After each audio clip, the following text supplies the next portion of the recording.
Well, greetings, and I am always thrilled to begin a new series.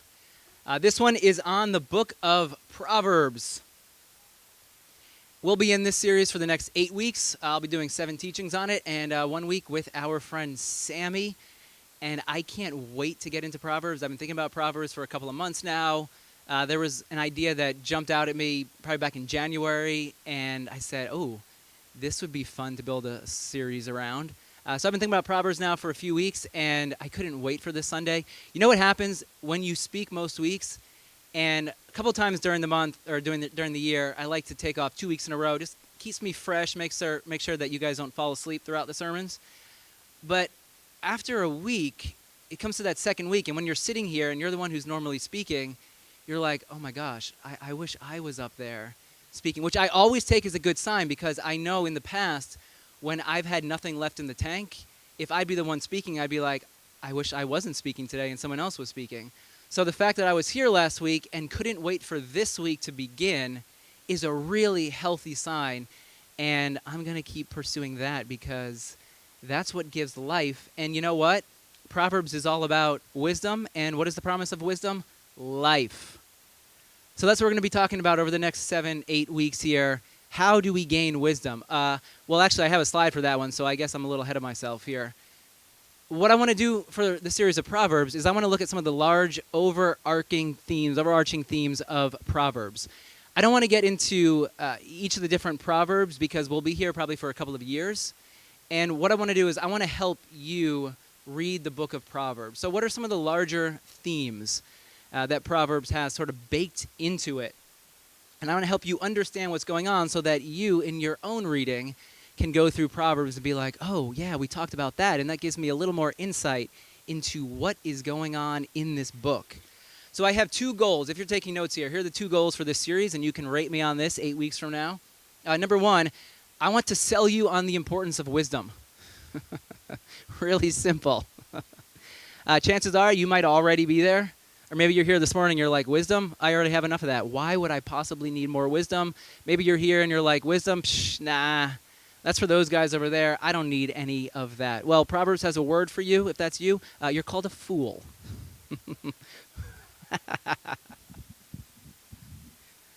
Hope I'm not offending anyone here this morning. So my first goal for this is I want to sell you on the importance of wisdom. Why does it matter, and how will it benefit your life? So the question for this goal is, what does wisdom promise? What does wisdom promise? And if you read through Proverbs, you'll discover there are a whole lot of promises. And as I said, at the top of that is life. And I'm guessing you're here this morning because you want to discover more life, more vitality. You want to feel more and more alive in the gift of life that God has given to you. Now, the second goal for this series is I want to listen to the timeless ancient wisdom of Proverbs. We discover this in every single book of the Bible. There's this wisdom from hundreds, thousands actually, of years ago. But the wisdom doesn't just stay contained to the past, but actually the wisdom transcends, and the wisdom is for us today in our lives. So what is this timeless ancient wisdom that is contained within the book of Proverbs? The question for this goal is, what is the wisdom for us today? What's the wisdom that Proverbs has for us? Now, who could use a little bit more wisdom in their lives? All right, I see 2 hands over there in F2 and F9 one hand, D3 over here. Okay, I see a couple fingers wagging. All right, so a couple of us could use a little more wisdom. That's good. That's good. It's a great place to start. Let's do a little housekeeping for us as we begin Proverbs. Proverbs you can break up into 3 different sections. You have Proverbs 1 through 9, so there's 31 chapters in Proverbs. 1 through 9 serves as an introduction. 1 through 9 was probably written a little bit after 10 through 10 through 30 was written, because the editor, the person who gathered all these Proverbs together, said, we need an introduction for the reader to let them know what this book is all about. So if you read chapters 1 through 9, what you'll discover, they're not the short, pithy Proverbs that you're used to, but rather these are longer discourses. You could call them a little longer sermons, longer discussions. So 1 through 9, these longer poems or lectures. Then you have Proverbs 10 through 30, which would be the second part of the book. And those are the short, pithy Proverbs that you're used to reading. There's no clear organization in 10 through 30. There are a whole bunch of Proverbs kind of thrown together. And then we have here Proverbs 30 through 31, which is the third part of Proverbs. It's kind of like an appendix. Here's the conclusion to the book. So we have an intro 1 through 9. Then we have the Proverbs 10 through 30. And then 30 through 31, kind of right in the middle of chapter 30, you have the appendix or the conclusion. It's kind of like the post-credit scene in the Marvel movies, where you have to wait around a little bit because then you're going to get a little teaser about what's coming. That's what Proverbs 30 through 31 acts like. And one more housekeeping note for us this morning. Here's a task or a challenge. And I know a few people that do this actually every single month. Proverbs has how many chapters? All right, good. How many days are typically in a month? 31, 30, yeah. May has how many days in it? What if we were to read a proverb a day in the month of May? Think we could do that? One chapter. One chapter in Proverbs a day. And here's how I want you to read it. There's a whole bunch of different ways that we can read Proverbs, but here's the challenge for us in the month of May. And I got this from a commentary, or actually the JPS Study Bible. Here's how the author says to read Proverbs. Another valid approach, reading a few at a time, call it a chapter at a time, and then thinking about the Proverbs, with striking ideas, metaphors, or imagery. Every chapter is going to have a whole lot packed into it. But here's the trick. Not all sayings will speak to every reader, because we're all in different stages of life. There's certain Proverbs, there's certain wisdom that is going to jump out at us because of where we happen to be in life, because of what we've experienced or what we're currently going through. So each reader should find many sayings and poems that pack insight and good sense into brief and memorable forms. So let's read a chapter a day in Proverbs, and I think that's a great challenge for us. If you want to take it a step further, you could keep a journal, keep a notebook, keep a running commentary on your phone. What are the Proverbs that jump out at you? What's the wisdom, the striking idea or the metaphor or the imagery? You're like, oh my goodness, there's something here. I'm going to carry that one with me for a little while. Or maybe something jumps out at you, but you're not entirely sure why. Well, just kind of set it to the side and maybe revisit it the next month, a couple of days later. Chapter a day, possibly a journal, but what are the Proverbs that jump out at you? How's that sound for us? All right, I see thumbs up. Good. Now, here's how Proverbs begins. Oh, I titled this one, She's Calling You. Part of my, the favorite part for me about writing a sermon is actually coming up with a title. If you have a great title, you know the sermon hopefully is going to be good. But for me, after I've written a sermon and titling it, it's like icing on a cake for me. It's my favorite part of putting a sermon together. And actually, it's funny, I titled all 7 sermons for Proverbs already. I kind of did a sneak peek. I released it. So maybe some of you saw that. I sent it out in my newsletter this week. And the titles, they just make me laugh. And I could die happy now. Proverbs could be over because I came up with 7 titles that I absolutely love. This one's called She's Calling You. Here's how it begins. Wisdom cries aloud in the streets.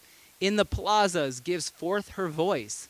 At the bustling crossroads she calls out. Where the gates open into the city, there she has her say. 2 things to note. First, wisdom here is personified. Wisdom is a person. So wisdom is given feminine qualities and abilities. In the beginning of Proverbs, wisdom is a person, wisdom is a female, and she's calling out. She's raising her voice. She is given speech. Wisdom isn't just words that you read, but in Proverbs, wisdom is this active personality that is out in the streets calling out to each one of us. And not only is wisdom given a personality, she's given quite a feisty personality, as we'll find out here in a couple of minutes. Here's a picture I found that I think beautifully illustrates wisdom.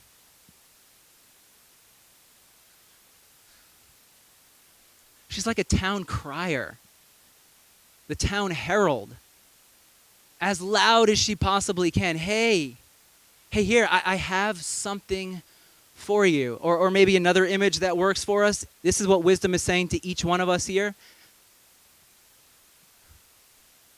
I want you. She's calling you.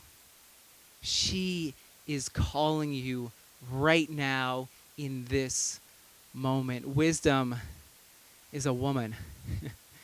She's an active voice in this world, roaming the world, calling out, inviting us. So, second thing to note, wisdom is inviting us, the reader, into a particular way of being. We're being invited to walk the path of wisdom. Now, I already saw a couple of hands a little bit earlier, so I know some of us are ready to walk that path. The rest of you need to be sold on that path. I get it. Here's the promise of wisdom. This invitation that begins. Choose wisdom or choose life, because wisdom is associated with life. Or choose folly and choose death and destruction.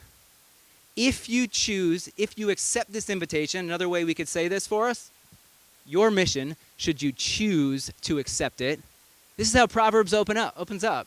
I mean, I think Mission Impossible ripped it right here from the beginning of Proverbs. Your mission, if you choose to accept it, is to heed the call of wisdom. She's out in the streets. She's calling. She's inviting. Choose my path, the path of life. Because if you don't, you will be walking the path of foolishness, which leads to death and destruction, the opposite of life. Now, a question for us. How do we answer the call of wisdom? Here's those verses again, chapter 1, 20 through 21. And notice what I underlined and what I put in capitals. Wisdom cries aloud, where? Where does she give forth her voice? Where does she call out? Where? And where does she have her say? So how do we answer the call of Proverbs, or the call of wisdom? Leave the door open. Yeah, totally leave the door open.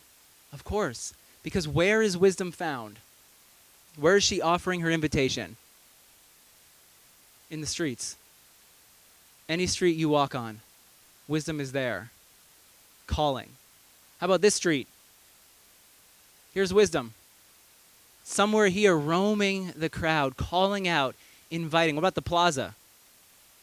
Think about the parks, the public spaces that we all visit. Wisdom is found there. What about the bustling crossroads in the city, places of work, the city gates where meetings are being held, where work is being done, where school is taking place? Where is wisdom found? Everywhere we go. The common everyday locations. Wisdom is found wherever you happen to be. Right now, wisdom is calling out.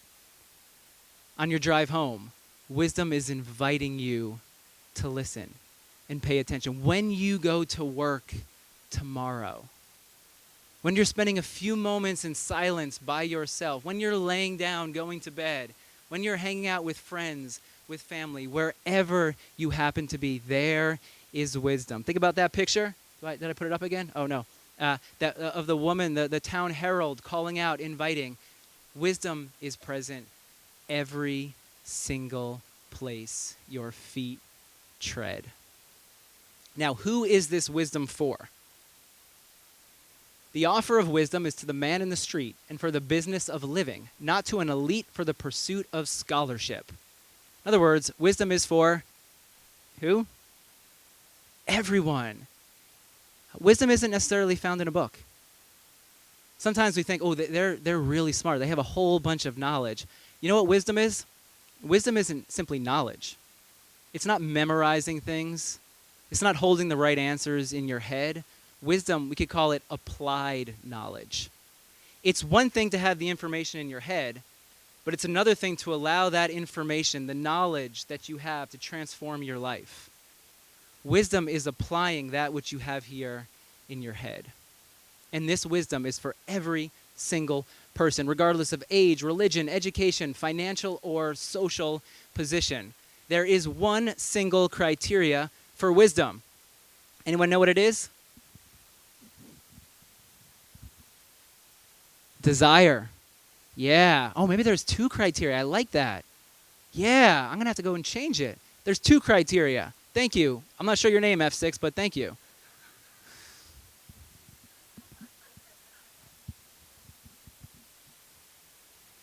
Yeah, it starts with this desire. This is, I want to live this type of life. And then the other criteria is to listen. To listen. To lend your ear. Oh, wisdom is calling. What if we were to live every single moment with an expectation? An expectation that in this moment, wisdom is calling. In this breath I take, there's some wisdom for me. In this conversation, there's some wisdom that I can incorporate into my life. In order for us to hear the call of wisdom, we have to be listening. Here it is. Wisdom cries aloud, gives forth her voice, calls out, has her say. She's calling out. And it's on us to slow it down, to pay attention, and to listen. There she is again. Hey, I'm here. Slow it down. Stop staring into your phone for hours at a time. Lift your head a bit and listen to what it is that I'm calling. The streets, the plazas, bustling crossroads, gates open into the city. You know what happens here in all these places? Wisdom offers her invitation in the midst of all these places. There's busyness. There are distractions. There's interruptions. Think about it. You're at a bustling crossroad. Quite a few interruptions there, right? You're in a plaza. You're at the playground. Wherever you happen to be. There's interruptions. There are other voices in our lives. Are there not? Wisdom is calling out, but what else are we being invited to step into? Yeah, think about the commercials, advertisements. You're constantly being sold a particular way of living in the world. Wisdom is simply one invitation in a world of endless or countless invitations. Wisdom offers her invitation in the midst of business transactions, errands, noise in the streets. How much noise is there in the streets? Quite a bit. So another way of saying this is wisdom offers her invitation in the midst of life. And so wisdom can be easy to miss. Have you ever missed wisdom? Have you ever looked back on a decision that you made and you're like, oh, I blew it? Or what about this one? You ever make a decision and in the moment as you're about to make it, you know the right decision to make, and yet there's something else pulling you in another direction, and instead of walking the way of wisdom, you walk the way of foolishness, and then you look back on it a little bit later, you're like, you know what? I should have listened to that inner voice. I should have listened to the wisdom in that moment, because then I wouldn't be here in this situation. The voice of wisdom comes through all of life in the midst of busyness and distractions and other invitations. And so we can easily walk right on by without heeding the call. Have you ever been here before?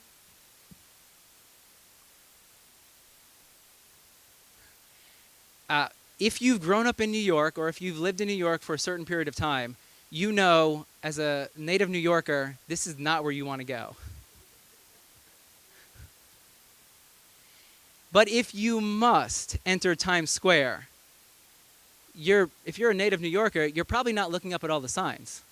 You're trying to get through it as quickly as you possibly can. The people that are staring up, those are the people that they don't live in New York. They're first-time visitors.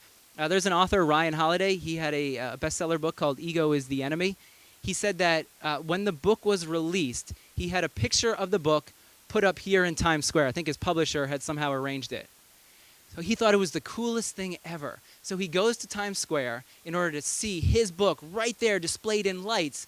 He had this expectation everyone was going to be staring at the book, taking pictures, being enthralled with what was up there on the big screen. You know what he saw? See this woman right here in the front? Staring into her phone with all the lights and the billboards and everything? I think this is how wisdom often feels. Wisdom is calling out, inviting. There's this promise, life. I have so much for you. And yet here we are. Oh, wisdom's just passing us by. Yeah, as loud as wisdom is, sometimes it can be easy to miss. Like in Times Square, we just sort of walk right on by. Now, wisdom comes with this promise, but it also comes with a warning if she is ignored or if she is despised by some. The promise is a life of inner and outer peace. My guess is that's probably you. If you're to be really honest, to sit and think about it, you want inner peace. You want to live in a way that brings peace to your soul and to your family, to your relationships. That's what you desire from life. The warning is if you ignore wisdom, well, you are in for a life of hardship, a life of death and destruction. And probably no one is going to sign up for that. But yet we still somehow manage to miss the wisdom. We walk on by. Here's the warning and the promise. How long? And this is what she says. So she's calling out. Remember I said wisdom has a feisty personality? Here's her feistiness on display. How long will you who are simple love your simple ways? How long will mockers delight in mockery and fools hate knowledge?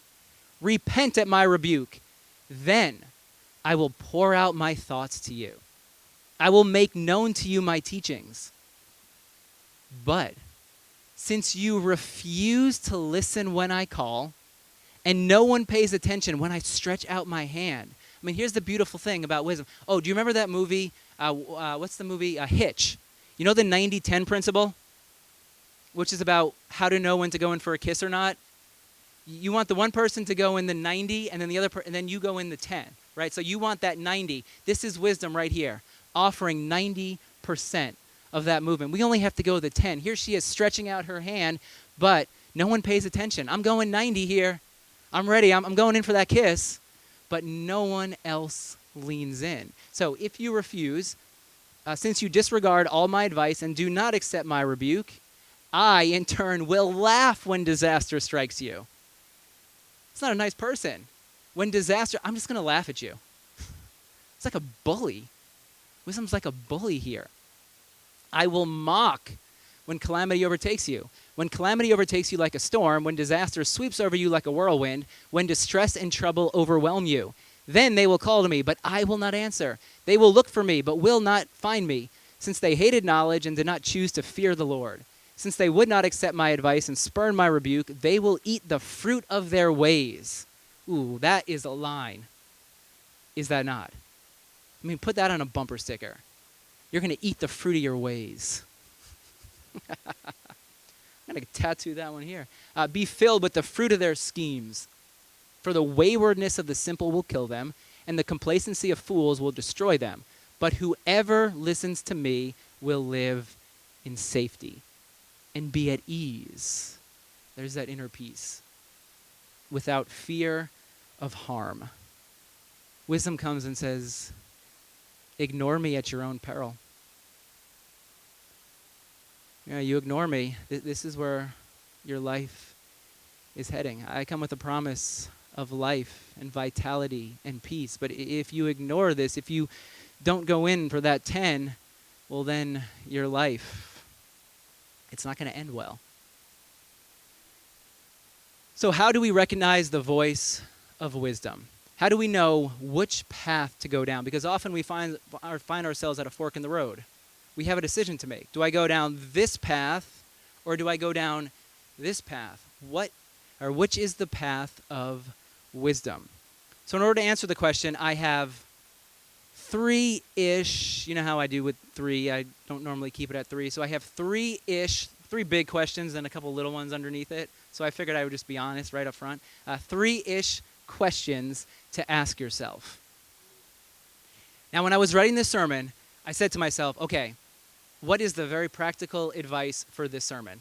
Let's make it really, really straightforward. So here is my practical advice for how it is that we listen to the voice of wisdom as we end sermon 1. Titled, what is it titled?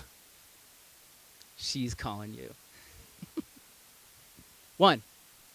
And these are questions to ask yourself. What is catching my attention?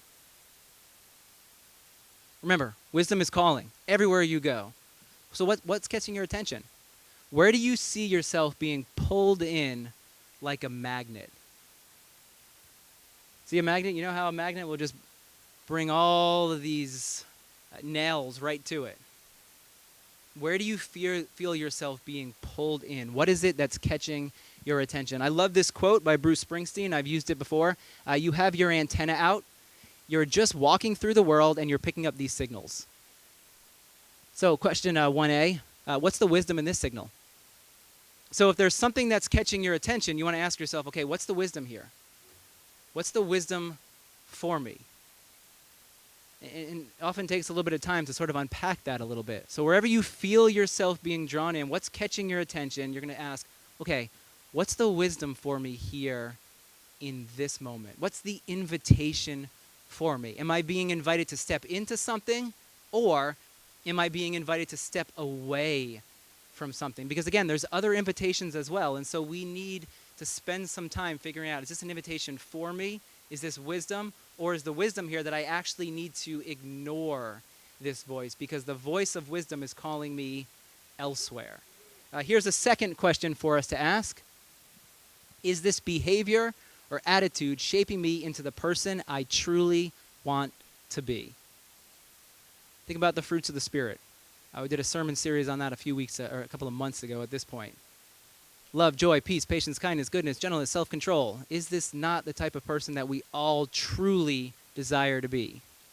At our best selves, we want to be people of love. We want to be people who follow the teachings of Jesus. That's why we are here this morning. So is this behavior, is this attitude that I'm carrying, is it shaping me into that type of a person?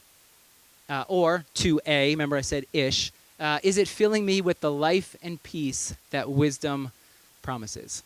If wisdom is promising life and peace, well, then is this behavior or attitude producing that? Because if it's not, well, then it's probably not the path of wisdom. And then here's a third question for us. Whose life is embodying the person I want to be? And this one has helped me tremendously in my life because it tells me who to seek out. It tells me who to listen to. It tells me who to spend my time with. Is this person's life, are they embodying that type of person I want to be? Because if they are, well, I'm going to want to get around them as often as possible. But if not, well, I may have to limit my time. I may not be able to spend as much time with this person, or I'm going to have to come up with some sort of a boundary, or I'm going to have to go into this conversation knowing I'm going to have to filter everything that they're saying. So the third question, whose life is embodying the person I want to be? 3 questions for us in order to recognize the voice of wisdom. And let's end this sermon with one final promise of wisdom that I think is absolutely a beautiful picture of the life that we all truly desire. This is Proverbs chapter 8, verse 34. Blessed is the one who listens to me. Here's the gift that wisdom offers. Blessed, happy, satisfied, filled is the person who listens to me. Open the door, Camilla, right? Watching daily at my doors. I love it. Daily. You don't seek wisdom like once a week, once a month, daily. Watching daily. Okay, where is wisdom? Where's the wisdom today? Where's the wisdom in this moment? Waiting at my doorway, for whoever finds me finds life. She's calling you right now, in this moment. She's calling you this afternoon. Pick up the phone. Don't send her to voicemail. Pick it up. Heed the voice of wisdom and discover a life of peace, a life that brings vitality to your soul.